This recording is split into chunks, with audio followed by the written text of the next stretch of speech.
2002년 월드컵 이후 한국 축구계에서는 20년이 넘는 시간 동안 박항서와 홍명보 사이의 복잡한 관계가 계속해서 화제가 되어 왔습니다. 최근 홍명보가 한국 국가대표팀 감독으로 선임되면서 이 오래된 이야기가 다시 한번 축구 팬들의 주목을 받고 있습니다. 많은 팬들은 2002년 월드컵 당시 박항서가 홍명보에게 베푼 은혜를 언급하며 어떻게 그렇게 배은망덕할 수 있느냐고 목소리를 높이고 있습니다. 일부는 박항서를 동정하는 모습까지 보이고 있죠. 반면 일부 전문가들은 홍명보의 국가대표 감독 부임으로 인해 과거에 주목받지 못했던 사실들이 하나둘씩 드러나고 있다고 말합니다. 이 복잡한 관계의 근원을 이해하기 위해서는 2002년 월드컵 당시로 거슬러 올라가야 합니다. 당시 한국 축구계를 뒤흔든 사건이 있었는데 바로 거스 히딩크 감독의 충격적인 발언이었습니다. 히딩크 감독이 한국 대표팀을 맡았을 때 많은 이들은 그가 전술과 기술 면에서 엄청난 변화를 가져올 것이라 기대했습니다. 그러나 히딩크는 첫 번째 훈련 후 가진 기자회견에서 예상치 못한 말을 던집니다. 한국 선수들의 기술은 80점이지만 체력은 50점에 불과하다. 이 발언은 한국 축구계에 폭탄과 같은 충격을 주었습니다.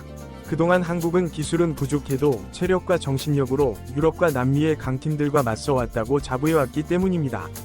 히딩크의 이 발언은 한국 축구에 대한 기존의 인식을 완전히 뒤집는 것이었습니다. 히딩크는 말에 그치지 않고 행동으로 옮깁니다.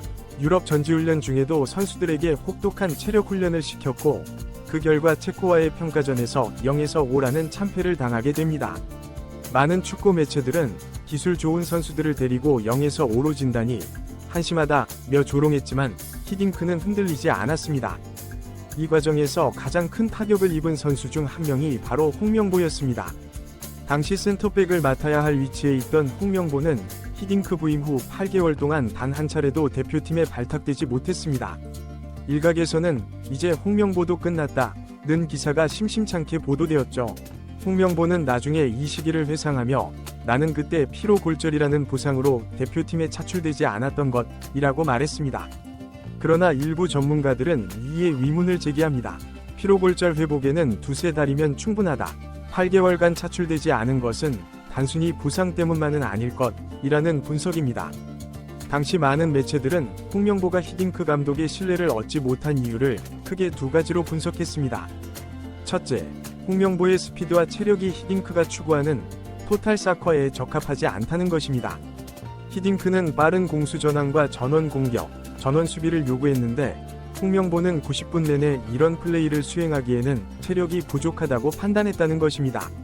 실제로 1994년 월드컵 당시 홍명보는 4강전에서 독일을 상대로 체력 저하로 인한 집중력 부족으로 결정적인 실수를 저질렀고 3에서 4위 결정전에서도 경기 시작 1분 만에 중앙에서 공을 빼앗겨 실점의 원인을 제공했습니다.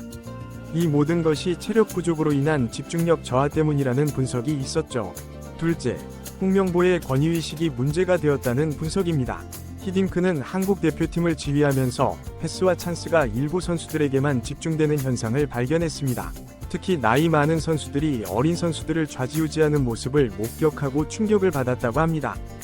히딩크는 이를 개선하기 위해 선수들에게 경기장에서는 모두가 반말을 사용하도록 했고 식사 시간에도 계급별로 모여 앉는 것을 금지했습니다. 2002년 월드컵 당시 홍명보와 황선홍이 33세로 가장 나이가 많은 선수들이었는데 특히 홍명보가 권위적인 성격으로 인해 히딩크의 이러한 방침과 충돌했을 것이라는 추측이 있습니다. 그러나 홍명보가 빠진 8개월 동안 대표팀의 수비는 오히려 탄탄해지고 팀워크도 향상되었습니다. 송종국이 수비수로 급성장했고 유상철은 홍명보보다 뛰어난 경기 조율 능력을 보여주었습니다. 이런 상황에서 박항서의 역할이 중요했습니다. 박항서는 홍명보를 아끼는 마음에서 히딩크에게 계속해서 그를 추천했습니다.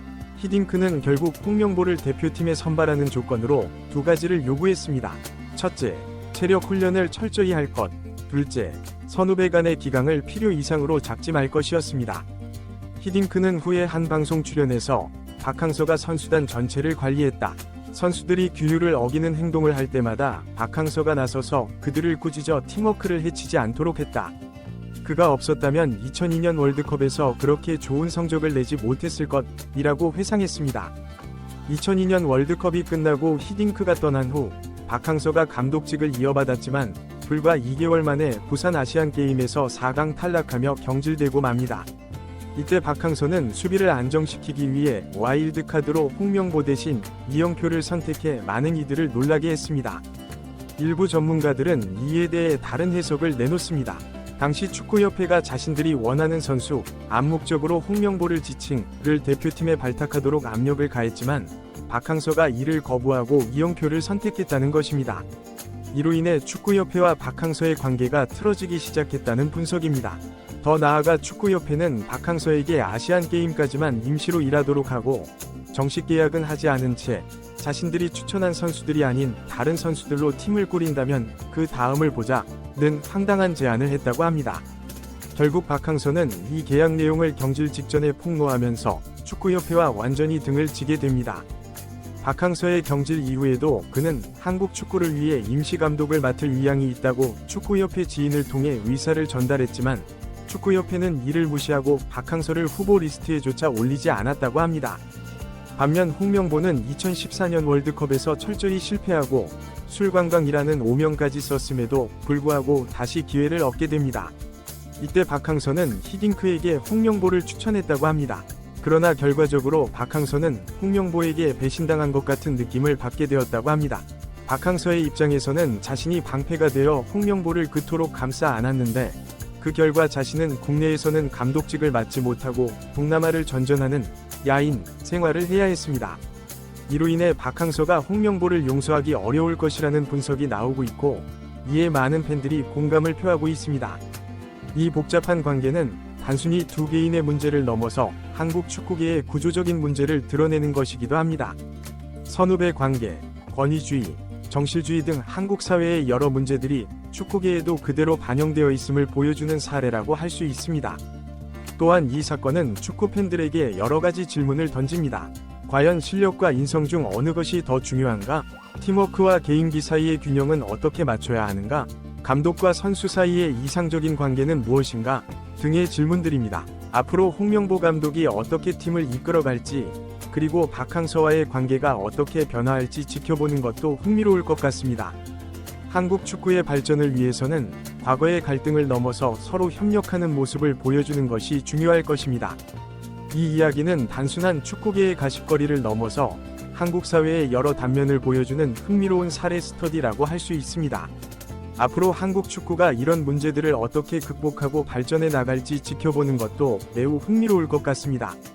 마지막으로 이 모든 이야기들이 주로 언론 보도와 관계자들의 증언을 바탕으로 한 것임을 명심해야 합니다. 실제 당사자들의 진실된 생각과 감정은 우리가 알 수 없는 부분일 수 있습니다. 따라서 이 이야기를 접할 때는 비판적 시각으로 바라보고 모든 정보를 맹목적으로 받아들이기보다는 다양한 관점에서 생각해 볼 필요가 있습니다. 이러한 복잡한 관계와 갈등은 한국 축구계의 발전을 위해 반드시 극복해야 할 과제입니다.